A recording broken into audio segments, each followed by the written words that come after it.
CD2, Track 1. Helen.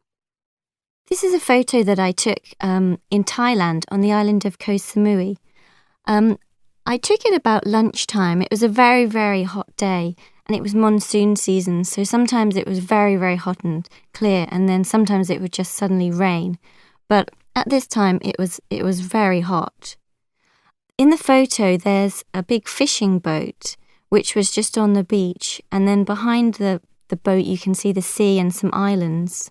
It was a very peaceful day and very quiet, and we had a bit of breakfast on the beach, and then after that we sat on the beach reading books and not doing very much. So it was very relaxing and a very nice day. Matthew. This photo was taken last summer while I was on holiday with my wife. We were in Kent, and this is a photo of a place called Scotney Castle. We'd been walking around in the countryside and we suddenly stumbled upon this place, and it was so beautiful. So in the photograph you can see in the foreground a castle reflected in a lake. I took the photo, and then for the rest of the day I had to do other things because it suddenly started pouring with rain. But it was so lovely just to have found such a beautiful place just by exploring the countryside. Tracy. This is a photo of the centre of Hong Kong Island. It's kind of a long road that travels kind of the whole length of the island. And I'm actually on a tram looking down at all the people, much like the one in the centre of the photo. In the foreground you can see all the people crossing the road there. It's a really, really busy part of the road, a really busy junction. And then on the left-hand side you can see all the shops, and there's a little market just down the side road there. It was taken in November, so the weather was really, really nice, not too hot, but not getting really cold yet, so it was beautiful for taking photos. We had a really amazing day. We spent a lot of time walking around that day and just hopping on and off the tram to try and find nice places to visit, and it was a really lovely trip. CD2, Track 2. 1. I'd like 2 tickets from Melbourne to Adelaide, please. Leaving tomorrow morning? Standard class or premium? Standard, please. That's $180, please. Thank you.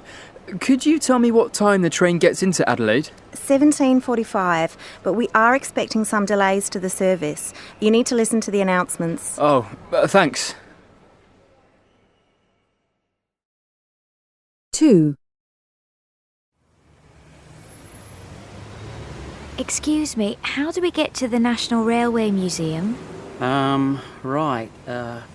The quickest thing to do is to take the Outer Harbour train to Port Adelaide station. Is it far? No, the station you need is just a short walk from here, and then it takes about 10 minutes. Okay, thank you. Oh, but the museum is closed at the moment. Oh, thank you anyway. 3. Excuse me, is there a post office near here? Yes, there's one just down the road. Just go straight on and it's on your left. Thank you. But it's closed now. You need to go before 5 o'clock. Oh, no. Thank you. 4. Excuse me, does this bus go to Werribee Park? No, this one's for the airport. You need the shuttle bus. Look, it's just over there. Okay, thanks. But you need to buy a ticket in advance. Oh, okay. Thanks for your help.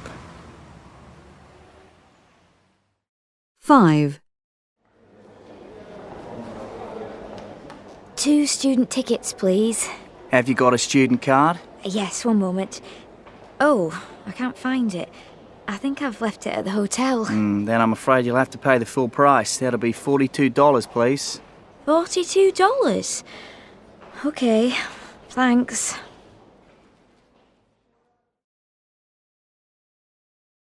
1. I'd like 2 tickets from Melbourne to Adelaide, please. Leaving tomorrow morning? Standard class or premium? Standard, please. That's $180, please. Thank you. Could you tell me what time the train gets into Adelaide? 17:45, but we are expecting some delays to the service. You need to listen to the announcements. Oh, thanks. 2, Excuse me, how do we get to the National Railway Museum? Right. The quickest thing to do is to take the Outer Harbour train to Port Adelaide station. Is it far? No, the station you need is just a short walk from here, and then it takes about 10 minutes. Okay, thank you. Oh, but the museum is closed at the moment. Oh, thank you anyway. 3, Excuse me, is there a post office near here?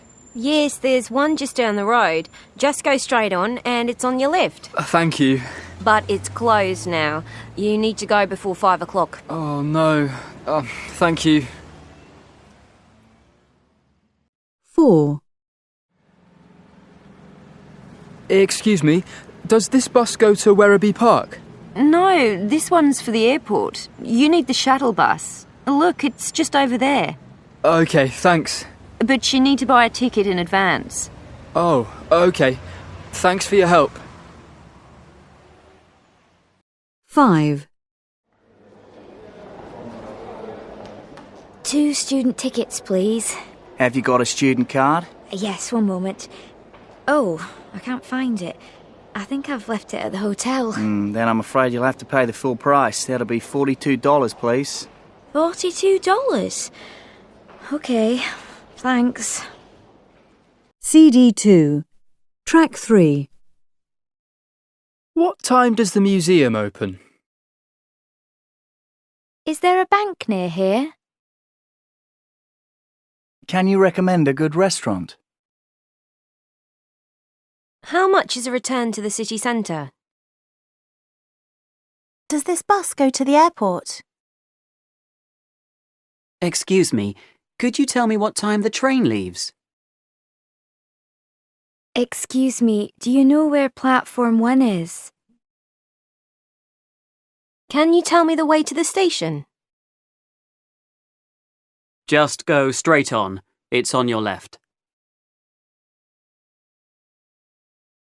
CD 2, Track 4, 1, What time does the museum open? 2, Could you tell me what time the train leaves? 3, Is there a bank near here? CD 2, Track 5, And with us in the studio today we have Joanne Bright, author of a new book about women travellers in the 18th and 19th centuries. Joanne, it can't have been easy to travel the world then, especially as a woman. These women must have been terribly brave and adventurous. Well, some of them certainly were, but we mustn't forget that probably most women travellers didn't actually choose to make their journeys in the first place.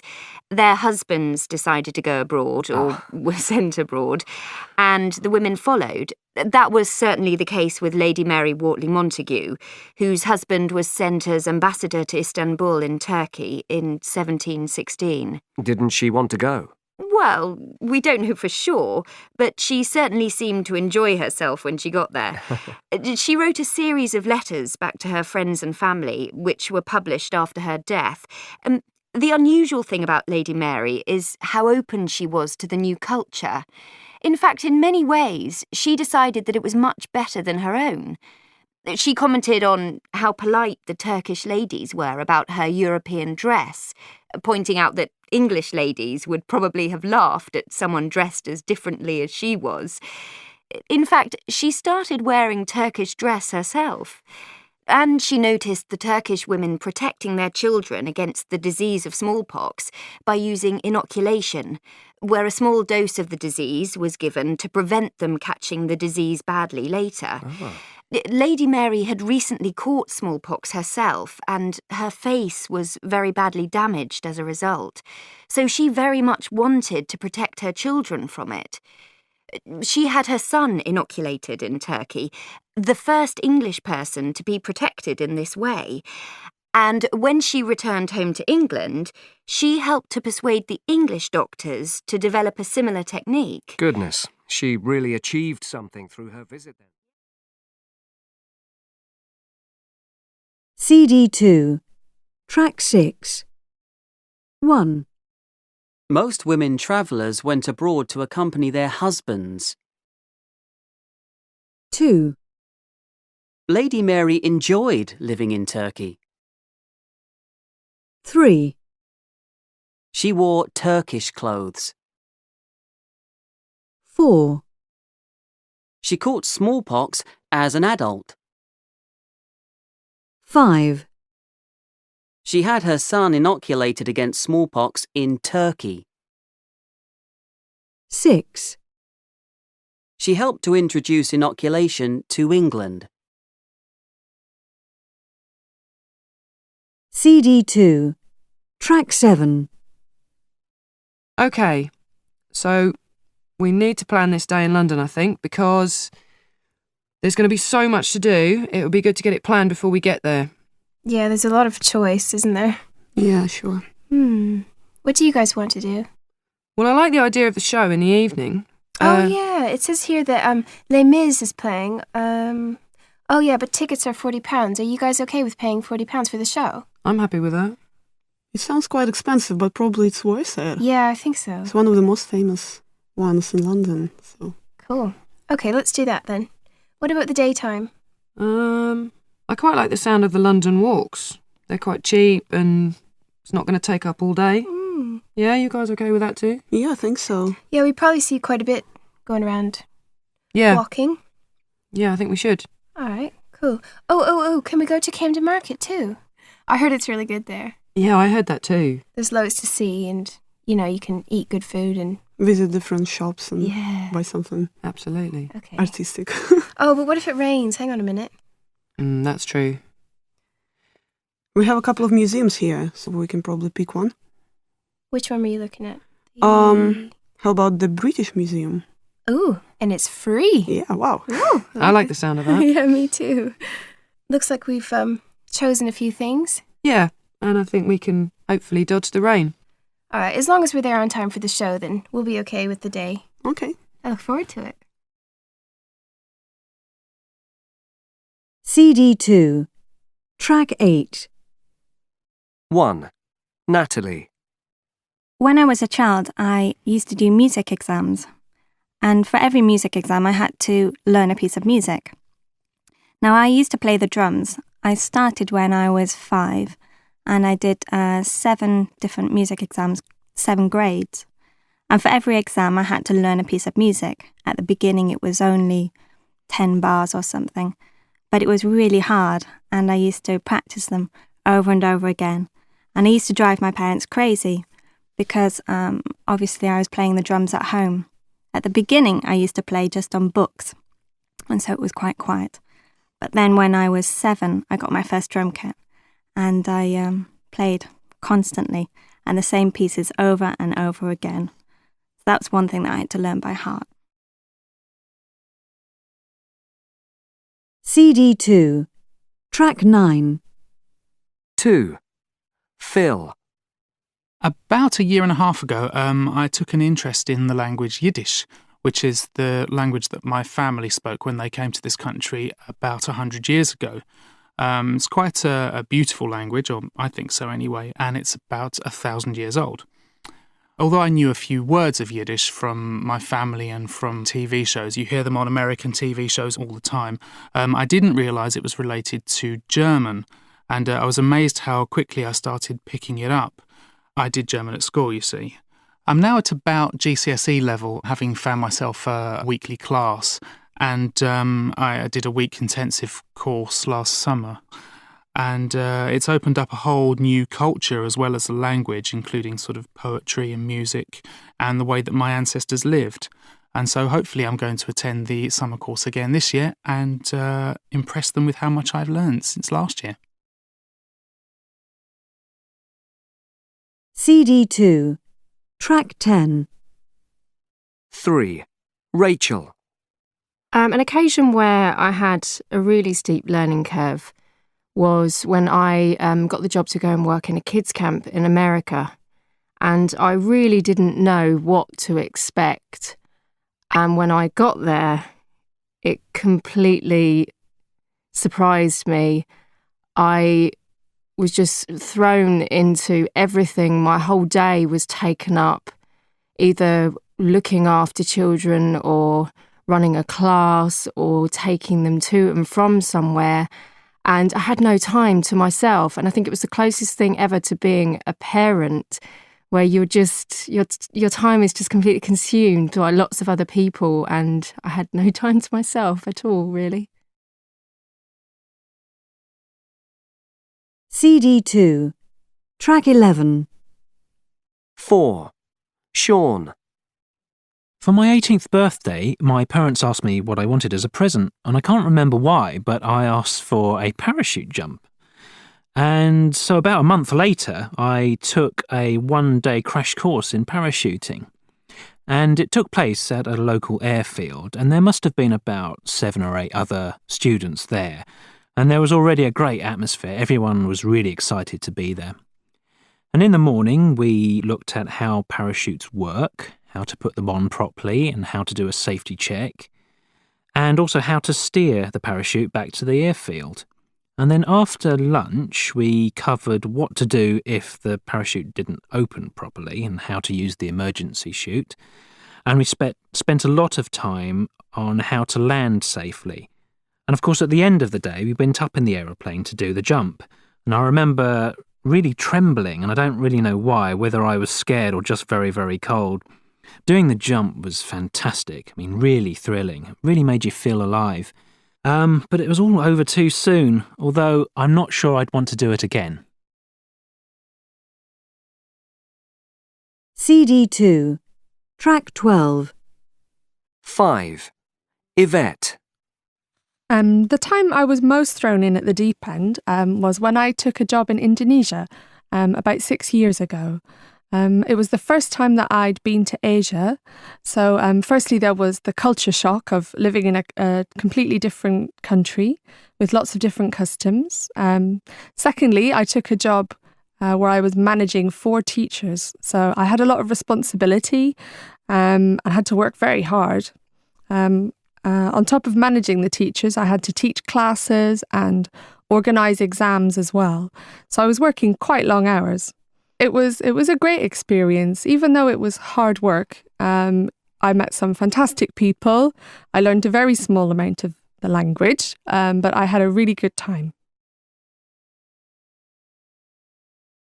CD2, track 13. Hey, do you remember Mr. Holsworth, the history teacher? Oh, yeah, I think so. Yes, he was that short man with those terrible glasses. Oh, he was really boring, wasn't he? And we were always so naughty in his classes. We'd throw paper at him. And one time, some of the boys actually climbed out of the window while his back was turned. Poor man. He used to shout so much he'd go bright red in the face. Oh, what about Miss Matthews, the music teacher? Do you remember her? Oh, she was lovely. She used to play us Mozart and teach us songs from Africa. I think she used to live in Zimbabwe. Oh, I really liked her lessons. They were so relaxing and enjoyable. And she was inspiring. I wasn't particularly musical, but she got me listening to music. Yeah, she was lovely. And so patient. Not like Mrs. Sharp, eh? Oh, you remember? yeah. The physics teacher. She was frightening. Oh, I didn't used to like her lessons at all. She used to make me sit at the front of the class, right under her nose, and ask me all the most difficult questions. And if you failed a test or forgot to do your homework, she would punish you. Oh, and what about... Do you remember Mr. Ford, the religious studies teacher? Oh, yes. Oh, he was great. He was so clever, wasn't he? He used to teach us all about different religions of the world, like Rastafarianism. And he was also interested in astronomy, so we'd learn about the stars too. He was very knowledgeable. Wasted on us, really. Yes. And he never lost his temper, not even when we used to... CD2, Track 14. 1, Bored. Boring. 2, Inspire. Inspiration. 3, Encourage. Encouragement. 4, Enthusiasm. Enthusiastic. 5, Fright. Frightening. 6, Imagine. Imagination. 7, Knowledge. Knowledgeable. CD2, Track 15. 1, Electric. Electrician. 2, Scientist. Scientific. 3, Educate. Education. 4, Decide. Decision. 5, Artist. Artistic. CD2, Track 16. In the late 1960s, a university was set up in France which now has more than 3,000 branches worldwide and 200,000 students in the UK alone. But you can't get a degree at this university. In fact, it has never set a single exam. Brenda Johns is here to talk to us today about this university, the University of the Third Age, or U3A for short. Brenda, what does Third Age mean? Well, the first age is childhood, the second age, your working life, and the third age is after retirement. Our members are usually over 55 and not working full-time. And why no exams? Well, it's a university in the very widest sense, a learning organisation for people who want to learn and share their knowledge. Some of the branches are very academic, with courses in subjects like philosophy, Mandarin Chinese or Latin. Others are more relaxed, with groups learning to paint or do yoga, but none of them have any formal assessment. Every U3A has a study group coordinator who finds out what people want to learn and brings them together. Anyone can suggest starting a course in any subject, and if enough other people like the idea, the course goes ahead. Obviously, the idea is pretty popular. What's the attraction, do you think, of studying when you're retired? Surely that's the time to take things easy. A lot of people feel that it keeps their brains active, and for some people it's the first time they've had a chance to spend some time on what really interests them. And it's very much a social thing too. When you retire, you suddenly find yourself spending a lot of time at home on your own. I had no idea it was so popular worldwide. Oh, yes. There are branches all over the world, all doing things in their own way. Wow. Last year, members of the Cape Town branch in South Africa went on a 21-day study tour of Central Europe, and the Prague branch then made a return visit a couple of months later. In Valencia, Spain, they do things slightly differently from here in the UK. There, the U3A students go to lectures and seminars alongside the regular university students. Oh, and in Montreal, Canada, the U3Aers spend some of their time doing community work, such as teaching English to speakers of other languages. And can't you study online now? Yes, the virtual U3A was launched in 2009 for distance learning. It's great if people can't get to local meetings for whatever reason. Some of the courses are free, or there's a small charge if there's a tutor to mark work and so on. CD2, Track 17. So, Evan, at what age do you think someone is old? That's an interesting question, isn't it? Because 30 or 50 years ago, I think when you were in your 50s or 60s, you were considered old. And these days, that's when your second life starts. And I don't think you're old until you hit 70s or 80s. And maybe it also depends on your physical health. How healthy are you? Yeah, and your mind as well. Yes, and I think a lot of people are younger these days. They're closer to their kids, for example. There isn't much of a generation gap. So do you know any very active old people then? Yes, one in particular. My friend's granddad, he's about 75 and he lives on the coast. And when he comes to visit my friend, it's an 80-mile journey, but he still comes on his bike, even though he's 75. And I just think that's amazing that someone who's 75 can cycle that really long journey. I suppose that proves the point. 75 is old under any definition, but if you're physically fit, he's you act so young. fit. He's always going out on his bike and doing all these really long journeys. So the people in the text, are you inspired by any of them? Actually, by most of them. It's incredible to think that you could be past 50 and start a new career and succeed at it. I was particularly impressed by Mary Wesley, who started writing when she was in her 70s, because I think her husband had died and the text says she was almost destitute. So she had to make a living, and she'd had a very interesting life, again, by anybody's standards. She starts writing about it. She turns out to be a brilliant writer, makes a huge success, writes another 10 books before she turns 90, and is now admired and well known across the country. Oh, that is impressive. Yeah. So what do you reckon you'll be doing when you're old, whatever that means? Well, I would like to be a grandma with lots of grandchildren. So I'd like to see myself looking after my large brood of grandchildren and being a cool grandma. So you won't be writing novels or climbing mountains or doing outrageous things. You'll be a grandma. I hope so. Well, if I don't have enough grandchildren, I have to find something else. But the grandchildren would be ideal. Yeah. Sounds good. CD2, track 18. 1, I could do it. 2, He wasn't able to stop. 3, They were able to play. 4, I managed to do it. CD2, track 19. 1, I could do it. I couldn't do it. 2, He was able to stop. He wasn't able to stop.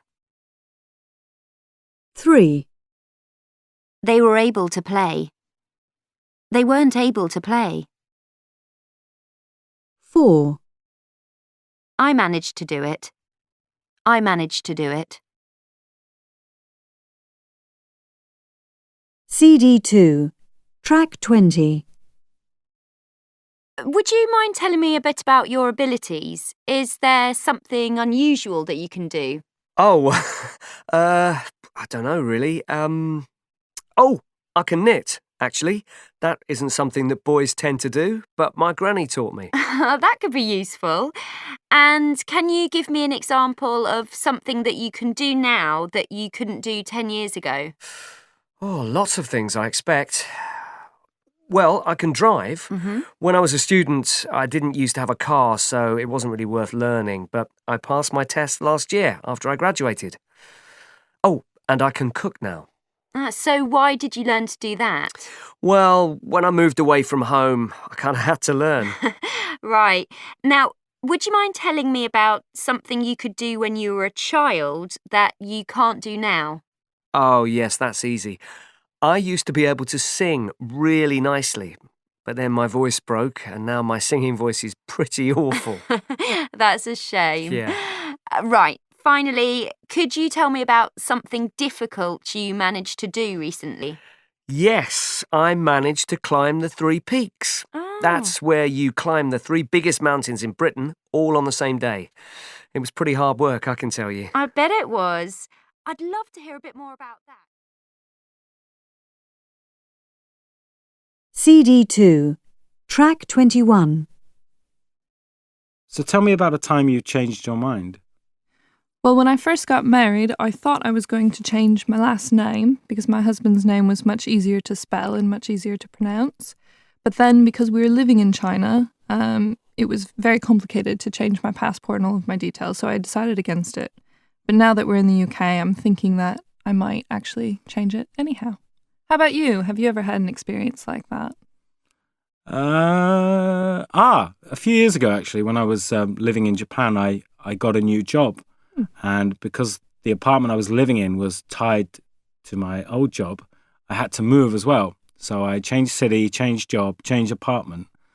And it was almost like I took over someone else's life, because not only did I take this woman's job, I took her apartment, I took her furniture. I was almost kind of expecting to have her friends as well, but it didn't work like that. But anyway, I moved into this new apartment, and I didn't really like it, actually. It was dark and cold, and it was near a main road, so when the lorries used to go by, I'd actually wake up from my whole apartment shaking from the lorries going by. So fortunately, I only lived there a year, and then I moved again into a much nicer place. That's good. CD2, track 22. 1.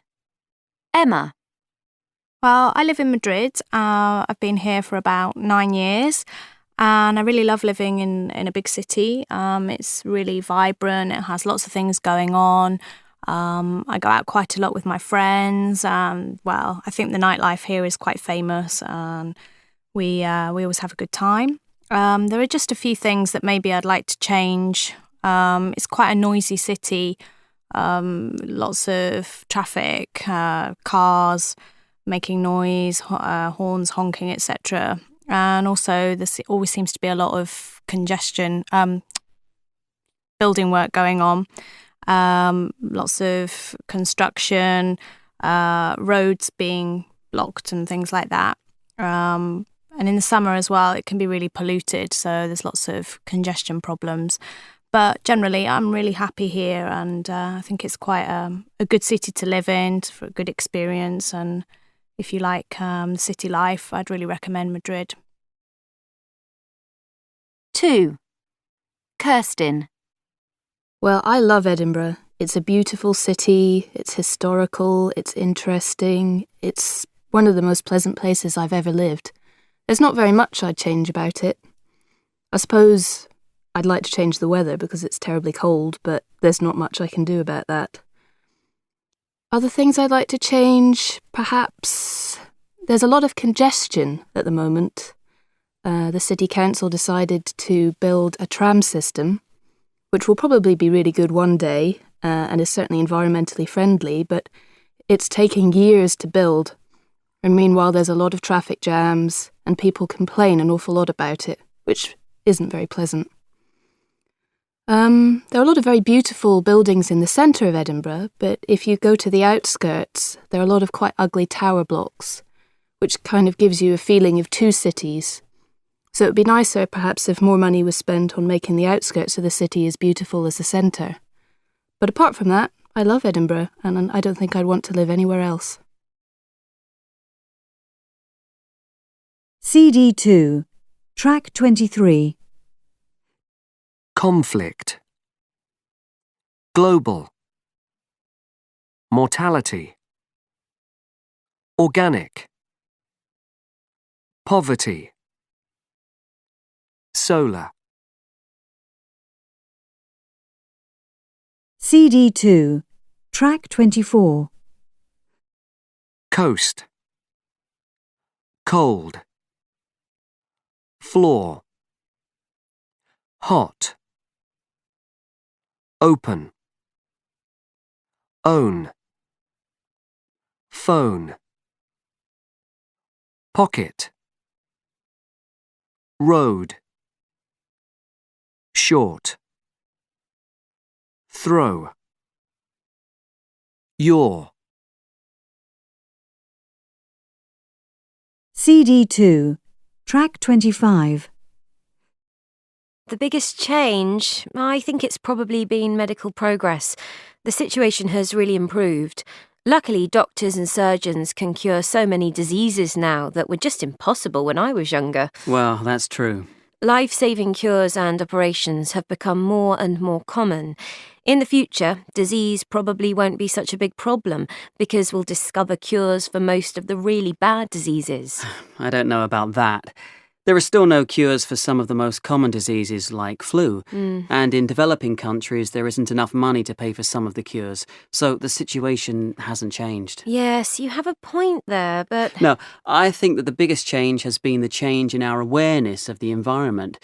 Unfortunately, although we're more aware, the situation is getting worse and worse. Well, that's your opinion. And the number of cars on the roads is growing quickly. So, not surprisingly, the amount of pollution just grows and grows, and it's starting to affect the climate. We're seeing more extreme weather and more natural disasters. Oh, come on. I think you're overreacting a bit. CD2, track 26. Roger. I stopped work a year ago when we discovered Jack, our 3-year-old son, had a kidney problem. Before that, I just worked all the time. All I thought about was making money for my family. But when we discovered Jack was seriously ill, it changed our world completely. I decided to give up my job so that I could spend time with him. Now I pick up the children from school every day and we walk home through the park. It's been great to be with Jack, and now he has had an operation which hopefully will mean that his life will go back to normal. As for me, well, I won't be able to go back to my old job, so maybe I'll change career and start my own business. But for me, it was the right decision. If I'd stayed at work, I wouldn't have spent time with Jack when he really needed me. Tundi. My family wanted me to work in the family business like my brothers did, but I was never interested in that. I had always dreamed of going to study in another country to study art. So when I finished school, I applied and I was offered a place at the university in Paris. It was a big decision to come here, leaving my family and friends and coming to this country. Everything is so different here, and I don't even speak the language, but it has worked out very well. I met my fiancée, Nancy, here, and we are planning to get married when I finish my degree. So, I'm happy I came here. If I hadn't come to France, I wouldn't have met Nancy. Sarah. My boyfriend was working nights as a lorry driver. We weren't very happy because we didn't really see each other. Then we went on holiday to Italy, and while we were there, we saw this old olive farm for sale. It needed lots of work doing to it, but it was beautiful, and we just fell in love with the house the moment we saw it. We came back to England, sold our house, left our jobs and said goodbye to our friends. 2 months later, we drove down to Italy to start our new life, growing olives to make olive oil. It was very hard for the first year and we nearly changed our minds. We didn't have much money and we knew nothing about farming olives or how to run our own business. But now things are much better and we enjoy working together. I am glad we didn't have a change of heart. If we'd gone back to England, we wouldn't have been happy. CD2, track 27. If I'd left home earlier, I wouldn't have missed the train. CD2, track 28. 1. If I'd known the test was today, I'd have done some revision. 2. If I'd gone to bed earlier, I wouldn't have been so tired. 3. If you'd asked me out to dinner, I'd have said yes. CD2, track 29. A. Yes, definitely. I work on a cruise ship, and when we have stopovers, we get to see a bit of the country. Just for a day or two, but it's enough to get a taste of what it's like. I've been all over the world, to some really interesting places. South America, the Caribbean, and so on. You get to meet some interesting people, too. I was talking to a passenger recently who turned out to be a doctor, some sort of famous doctor, who'd treated some really important people. So, yes, my job can be very interesting. B. I joined the gym about 3 months ago, and it's made a real difference to my life. It was difficult at first. You know, there were times when I just wanted to go home and watch TV. But it quickly became part of my daily routine. I feel so much better now. I've got so much more energy, and I've made lots of new friends too. C. My wife and I are going to open a restaurant near where we live. It'll be an Italian restaurant, as she's from Italy. We're a bit worried about it, of course, but it's something we've always wanted to do, and it's now or never. At the moment, we're doing all the financial calculations, but I'm planning to leave my job next month. It'll be a major change for both of us, but we're really looking forward to it. D. Well, I don't want to stay in my present job for too long, that's for sure. And I certainly don't want to settle down at the moment either. I'm always looking for new experiences, new places to go, new people to meet. So, yes, I think it's true to say that I like change. E. I think it depends, really. Some people need a routine. Babies, older people, perhaps. They like to do everything in the same way, in the same order. I don't know. I think life is probably a bit boring if you always do that, but it depends. My granddad had a very strict routine. He always ate at the same time and went to bed at the same time, and it worked for him, but it's not for everybody, is it?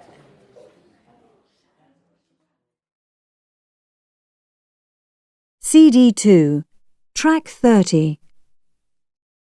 When you apply for a job, do you normally send a CV? Do you need to include references? It's usually better to fill in an application form. That way you can really show how your experience and qualifications really fit this job. And I don't usually give references until they ask me for them. But I know who I can ask to give me a good reference. How do you hear about job vacancies in your profession? In the newspapers or specialist magazines. Are you employed or self-employed? Employed. I work for a big manufacturing firm. Ah, do you do a 9-to-5 job then? Pretty much. There isn't much flexibility. Would you like to work flexi-time? Oh, it would be useful, so I could drop the children off at school, for example. How often do you work overtime? I sometimes do overtime in the evenings or at weekends. And would you like to be self-employed or work freelance? Yes, I'd love to be my own boss, or at least be able to choose who I work for and when. How often do you expect to get a pay rise in your job? Is it easy to get promoted? I usually get a small pay rise every year as prices go up. I've been in the same job for 10 years, though, so it obviously isn't that easy to get promoted. And what are the perks of your job? There are a few perks, like a company car and the occasional nice meal out with clients. CD2, Track 31. People who work sitting down get paid more than people who work standing up. What do you think about that? I think it's probably true. If I think about teachers, construction workers, nurses, they all work standing up. And they don't tend to get paid, at least in the UK, that much. No, certainly not as much as people who work in finance, people who work in the city, who are sitting, or people who generally work in the financial sector, who work in front of computers. I think get paid more, don't they? Possibly. How about the next one? The longer the title, the less important the job. I was sent an article recently which was related to this, which said that as companies are not raising people's wages very much at the moment, they're trying to boost their employees' morale by giving them interesting job titles, longer job titles, which make them sound more important. Oh gosh, that seems quite cynical to me. It's just a way of paying people less, isn't it? There are different ways of making people feel important, I suppose. What do you think, Carol? I think it's all very relative, I suppose. You've got lots of people with long titles who do have, an important job. We've got, the workflow and research manager here at our place, and that's quite an important job. But then again, president is quite short. And that's obviously a very important job. But the next one. Mm-hmm. Most workplaces have too many rules. Employees aren't children, and the office isn't a junior school. What do you think? I think some places have many rules. I don't think people create rules just for the sake of creating rules, though. I think larger places in particular, rules are built up learning from things that have happened in the past. And it's the easy way for management to go to create lots of rules, I think. I agree with you, but the trouble is if one person abuses the rules, for example, they look at something on the internet that they shouldn't be looking at, and then the management uses this to punish almost the rest of the workforce who are completely innocent. I don't think that's fair. Let's look at the next one. Most managers spend their time making it difficult for workers to work. I think that could be true in some cases. And again, kind of going back to the last one with kind of having too many rules for their employees and by having too many rules, not actually being able to do the job that they need to do. Don't know. I suppose often the person who does the job knows it best and should perhaps be in more control of what they do than their line manager in a way. It seems to make more sense. I'm not sure that managers spend time making it difficult for people, though. I think they've got better things to do than make it difficult for people, usually. CD2, track 32. Good afternoon, everybody. Today, I'd like to tell you about our idea for a new business. We want to open a restaurant that serves food from all over the world. Our main idea is that the chefs cook food from 50 or 60 countries. The most important thing for us is that the food is great. We'll allow the chefs to choose the dishes, and the menu will be very big, with something for everybody. We'll employ 3 chefs and 6 waiters. We won't make the waiters wear a uniform, and they will have one special perk. We'll let them eat free at our restaurant. To sum up, our restaurant will be small and friendly, but with a great international menu. Oh, the name of the restaurant is World Food. Thank you for listening. Are there any questions? CD2, track 33. Thank you. That was very interesting. What I'd like to know is, will the food be fresh? If so, how can you have such a big menu? Well, I'm not really sure. I suppose we will need to have some pre-prepared food. I like the idea of letting the chefs choose the menu. How will you choose the chefs? That's a very interesting question. I'm not really sure. Could you tell me a bit more about the name of the restaurant? How did you choose it? Oh, I'll have to get back to you on that one. It was my wife's idea, you see. CD2, track 34. 1. We'll allow the chefs to choose the dishes, and the menu will be very big, with something for everybody. 2. We won't make the waiters wear a uniform, and they will have one special perk. We'll let them eat free at our restaurant. 3. To sum up, our restaurant will be small and friendly, but with a great international menu. CD2, track 35. 1. An autocratic style of leadership? Well, that's when the manager makes their decisions on their own, without asking their staff. They just tell the staff to do whatever it is they've decided. Personally, I find that style of management a bit annoying, but it's okay if it's a question of keeping people safe. 2. A democratic style of management is when everyone has an opportunity to contribute ideas or say what they think, and then the manager makes the final decision. I like working this way. I find I'm much more motivated than when I'm being told what to do. Having said that, it can sometimes mean that it takes a long time for decisions to get made. 3. A laissez-faire style of management. Well, laissez-faire is French. It means leave alone. So this is what happens when the manager leaves the workers alone to make their own decisions. If workers have to make a lot of decisions every day, this style works well because they can't keep ringing the boss to ask what to do. But it obviously won't work if the workers haven't had enough training. CD2, track 36. 1.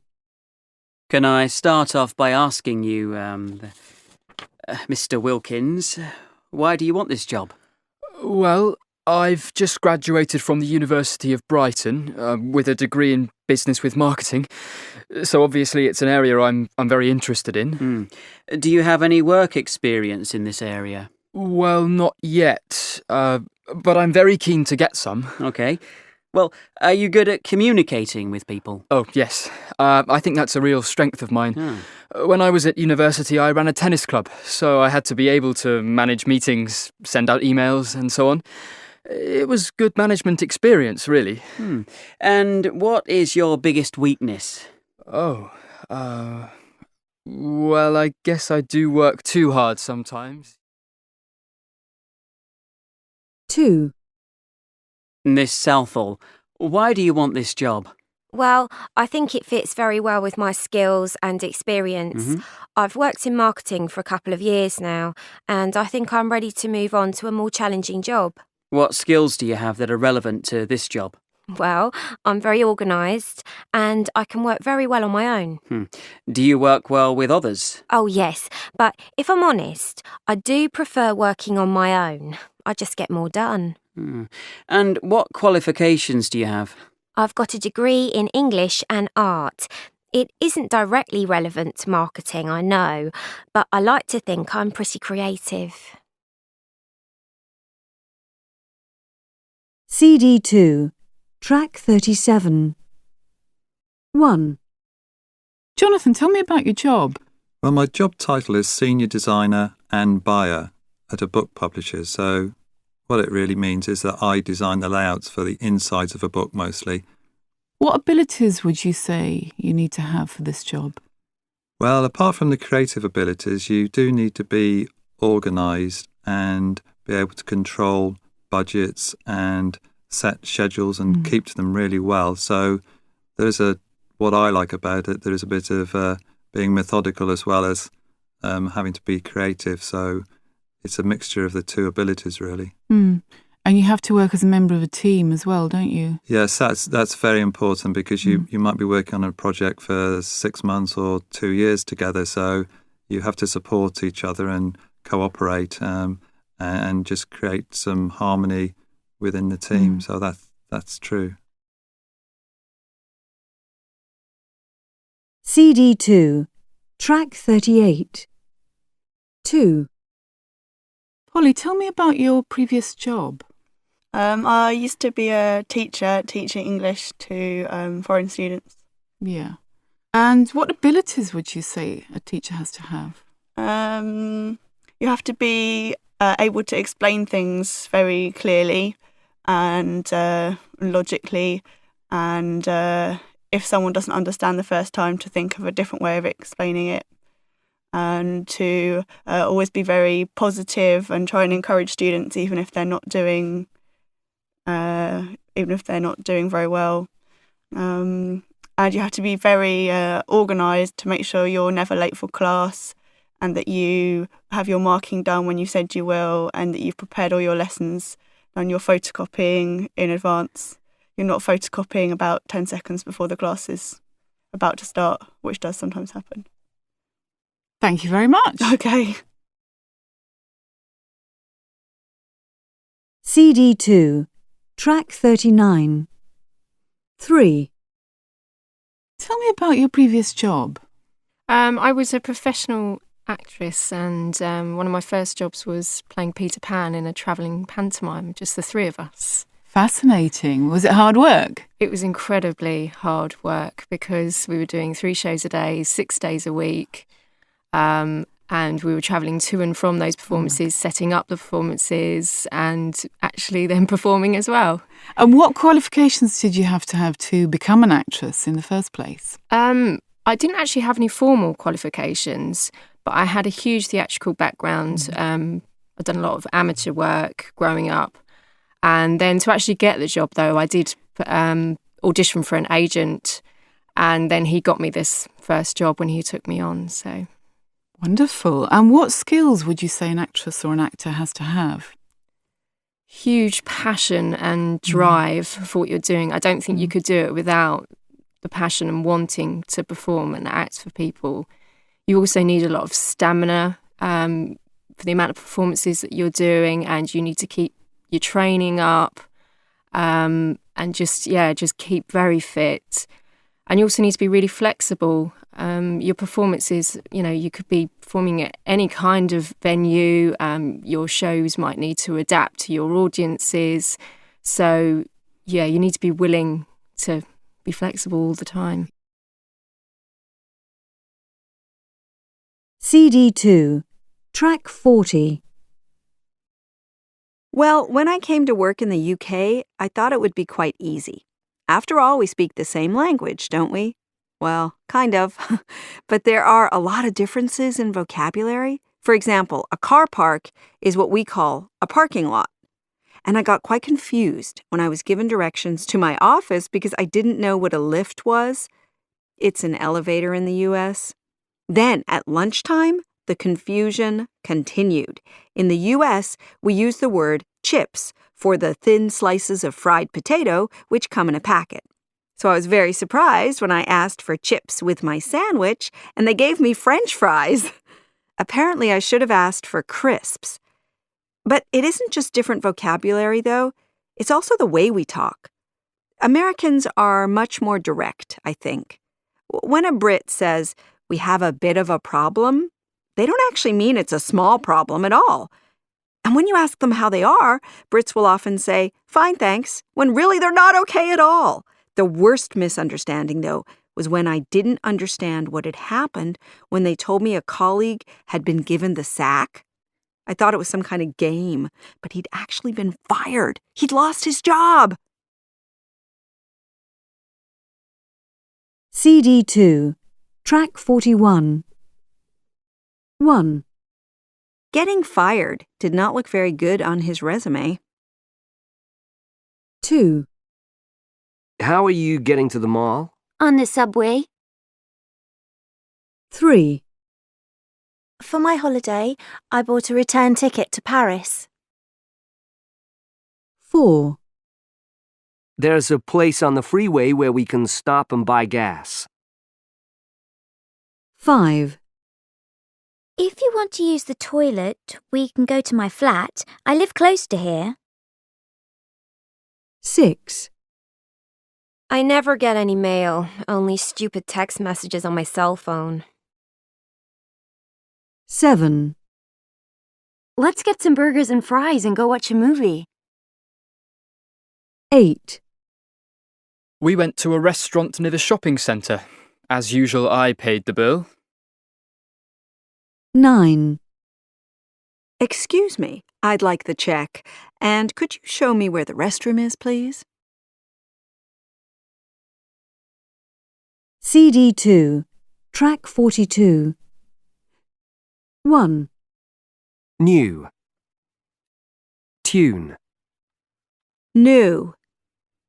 Tune. 2. Bath. Laugh. Bath. Laugh. 3. Caught. Saw. Caught. Saw. 4. Butter. letter. Butter. Letter. CD2, track 43. So I hear you've been to the Diana Memorial. That's right. It's in Hyde Park in London, actually. Oh, yeah. And I think it was opened in 2004, which was, 7 years after Diana died? Yes. And I didn't realise it was actually a fountain in an enormous ring shape. And the water sort of flows from the top of the ring and flows very gently around the ring until it collects in this pool at the bottom. And it's really sort of a really modern, untraditional fountain. I guess for a really modern, untraditional princess. Yeah, that's a nice way of putting it. Were there lots of people there on the day that you went? Loads of people, yeah. Lots of families with young children sort of having a picnic. I think Diana would have really liked that. You know, she really liked children. I agree. CD2, track 44. I have a very vivid memory of being a child and visiting a farm with my cousins. I was probably 4 at the time. There was a dark doorway up some steps into some sheds, and I really wanted to go up there, and I went to the doorway, and it was very dark. You couldn't see anything. And there was a very, very strong smell coming from the sheds, and I could hear scuffling, I could hear noises at the end of the sheds. And my cousin told me there were monsters there. It was a very, very strong memory. I was terrified, and I remembered it for many years. Later, I realised there were probably cows at the end of the shed, and they were completely harmless. But for a long time, I thought there were monsters there. CD2, track 45. So, what did you think about the column? Well, I think there's a lot of truth in it, actually. I mean, I wish I'd listened more to my grandfather's stories too. I just always felt too busy. Yeah, I agree that we should probably listen more and talk less. I wish I was better at listening, really. And I think she's right about spending less time watching television and more actually getting out there and living. I'd like to travel a lot more than I do. Yeah, I'm always talking about going to Australia, but there never seems to be a good time. In fact, the only one I don't agree with, I don't wish I'd eaten more ice cream and less cottage cheese. I actually wish I'd eaten more healthily. I think it's important to look after yourself. Well, I guess, but I think she means that life's too short not to treat yourself from time to time, and I'd agree with that. I wish I could lose some weight, though, if I'm honest. I shouldn't have given up playing football. Yes, exercise is important too, isn't it? CD2, track 46. 1. Marie Skłodowska-Curie was a brilliant scientist. She had a difficult start in life, however, as her family had lost all their money. Marie had to work as a governess to support her sister through medical school. She fell in love with Kazimierz Żurawski, the son of her employer, but he was not allowed to marry her because she was penniless. She moved to Paris, where she studied physics, mathematics, and chemistry, supporting herself by teaching in the evenings. In 1895, she married Pierre Curie, and together they discovered radium. She won the Nobel Prize in 1903 and 1911. 2. Baroness Tanny Gray Thompson was born with a disability and had to use a wheelchair from an early age. Her teachers remember her as a very determined little girl who wanted to try lots of different sports. She first tried wheelchair racing aged 13 and 2 years later won a national event. In 1988, she won her first Paralympic medal, but soon afterwards she had to stop racing because she needed surgery on her back. But 4 years later, she entered the Paralympics again, and this time she won 4 gold medals. She went on to win a further 7 gold medals over her racing career. 3. In 1940, Edson Arantes do Nascimento, better known as Pelé, was born into a poor family in Minas Gerais, Brazil. He had his first job, aged 7, as a shoeshine boy, cleaning shoes for a few coins. Pelé used to play football in the streets, but he was so poor that he couldn't afford a proper ball, and used to play with a grapefruit or an old sock stuffed with newspaper. Against the odds, Pelé went on to become one of the greatest footballers of all time. 4.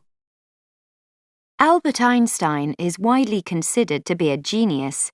However, his education did not start off so well.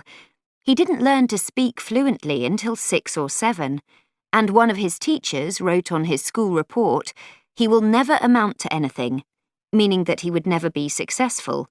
How wrong he was. Einstein is best known for his theories of relativity, but he published more than 300 other scientific works. CD2, track 47. Coco Chanel was born in France in 1883. Her father died when she was a child, and her mother sent the children away to grow up with relatives. When she was a young woman, Chanel met 2 rich men who helped her to start her business. She opened her first shop in 1913, where she sold perfume. Soon afterwards, she opened a shop in Paris and began designing clothes. Her clothes and perfume business did very well until 1939, when she left France to go and live in Hollywood. In 1953, she returned to France. She dressed many famous film stars, and she was still working when she died in 1971. She is considered one of the most influential designers of the 20th century. CD2, track 48. 1, 54.5. 2, 4,076. 3, 9.3%. 4, 2010. 5, $4,375. 6, The 12th of April, 2013. 7, €1,300,000. 8, 7 3/4. 9, The 21st of May. 10, 6.2%. 11, The 1920s. CD2, track 49. 1, I won't put up with this noise. If it continues, I'll call the police. 2, The book was turned into a film. 3, I don't need a break. I'm going to carry on. 4, It was a quiet party. There were only 6 of us, though later more people turned up. 5, Can someone explain? I have no idea what's going on. 6, She went through a difficult period when she lost her job, but she's okay now. 7, Couples usually split up because of jealousy or boredom, or because they find other partners. 8, You need to come up with a plan to improve your business because you are losing money. CD2, track 50. 1, So, thank you very much for coming, everybody. I hope you found the talks interesting and useful. If you want any more information, you can find it on our website. The address is in the programme, so do send us an email. Thank you and goodbye. 2,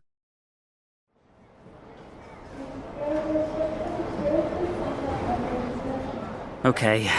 You've got everything? Passport, ticket, money? Yeah, I think so. Let me just... Have you got the address where you're staying? Yes. Your mobile? Yeah, it's right here. So you'll give us a call when you arrive? Yeah, it'll probably be late this evening. Okay. Have a safe trip. Thanks, Dad. And we'll see you in a couple of weeks. 2 weeks. Okay, bye. Bye, darling. 3.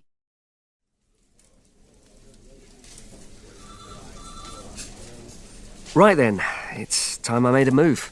Are you off? Yes, sorry, I've got a dash. Oh, okay. Have a nice weekend then. You too. Bye. Bye. 4.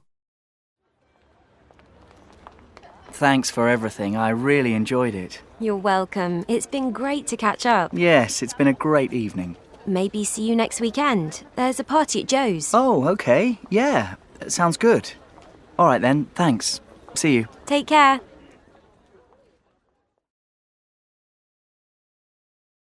CD2, track 51. Right, well, I better be going. Yes, me too. I've got loads to do. Maybe see you next Wednesday then? Yes, that sounds good. See you then. Have a good weekend. You too. See you. Yeah, bye. CD2, track 52. 1, Ouch! 2, Yuck! 3, Shh! 4, Mmm. 5, Phew!